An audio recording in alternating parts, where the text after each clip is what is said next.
For a story on Nelson Lacombo, is he going to be your starting wide side or field side corner? I mean, he's there now. He's got to earn it. I mean, definitely has the talent. I think that's what made him a first-round pick.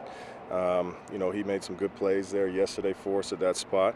But he has flexibility to play in the back end. They asked him to do a lot, in his time here at field half, corner, safety. So it's a good luxury for him. Do you know his story? Do you know how hurt he was and all the things? Yeah, I'm fairly familiar with his background and the injuries he's had to battle through, and to see him to be where he's at today really just speaks to his mindset. And those are the kind of guys you want around. Determination. That's a great word to use, no doubt. Thank you. Corey, when you look at Nelson, what things have you seen that have led to him being in contention for that type of spot? Yeah, I mean, he's a twitchy athlete, which, I think everybody knew him coming out. His ability to really see and read everything that we're asking to do in the back end, and he has the ability to go touch the ball, which we're always looking at. It's one thing to cover down and make tackles. We like guys who are going to go get the ball, and he's shown to do that. But again, I think his versatility is something that you want in the building, because he can get you out of a lot of jams, not only excelling in a starting spot, but if something happens, he can fill in. How's Lake Corte Moore faring? Couple of tackles for a loss in Edmonton on Saturday. Yeah, Lake is another guy, coming back after having a season under his belt. I know he was very motivated. Again, same thing, speaks to him, and he just graduated last week. So being able to come back in better shape, I thought, this year than he was in last year, while also manufacturing, getting his books and stuff done. Again, having that healthy balance in ball and life. Now he's fully clear-minded, being a UBC graduate, and having him come out here flying around, that's one thing whether he was bigger last year and what he is now, he's going to play 100%, out there. So you love that about Lake. Corey, you caught a punt there in return. When's the last time you returned a punt? Never returned a punt. I think 14-yard kickoff, but that's 6-game waiting to happen. We don't want that, man. We just had to show the guys that I still got a tiny bit of juice. But that's it. You had him running after your accountability again. Some penalties you saw today you didn't like?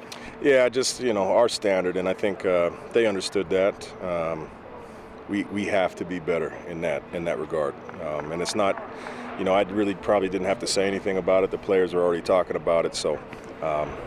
Just a little accountability, and I think we'll be better for it. How do you feel about the intensity this week? Like I said, not preparing for a game, but battle still for some jobs out there. Yeah, I think that's the main thing when you put the pads on. Even when you don't, we're competing, but when the pads come on, I just, innately these guys are going to level up a little bit. And, we don't have a game, but that doesn't change the mentality of how we approach and what we're trying to get done here. So I thought the practice, the intensity was great.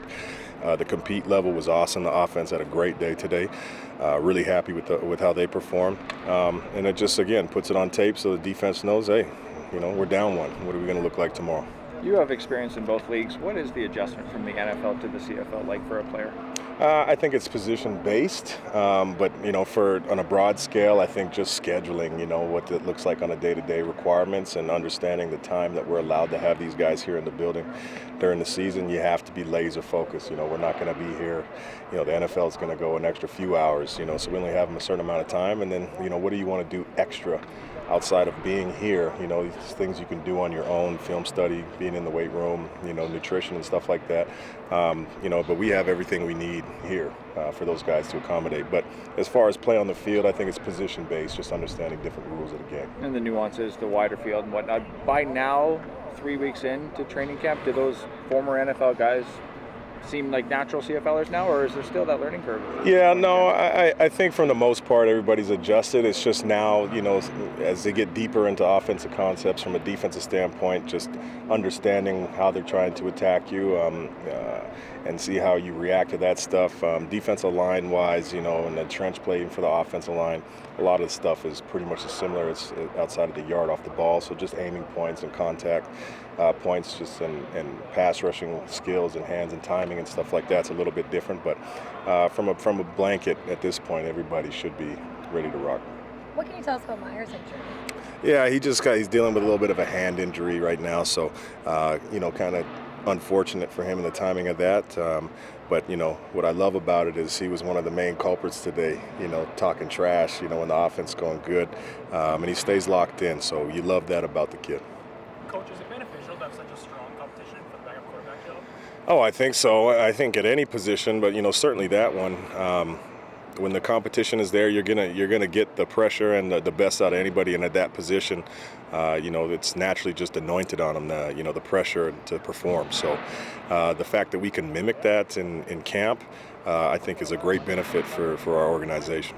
Final cut down day on Saturday. You've had to cut some players already. What type of adjustment has that been, moving to head coach and having to have that responsibility?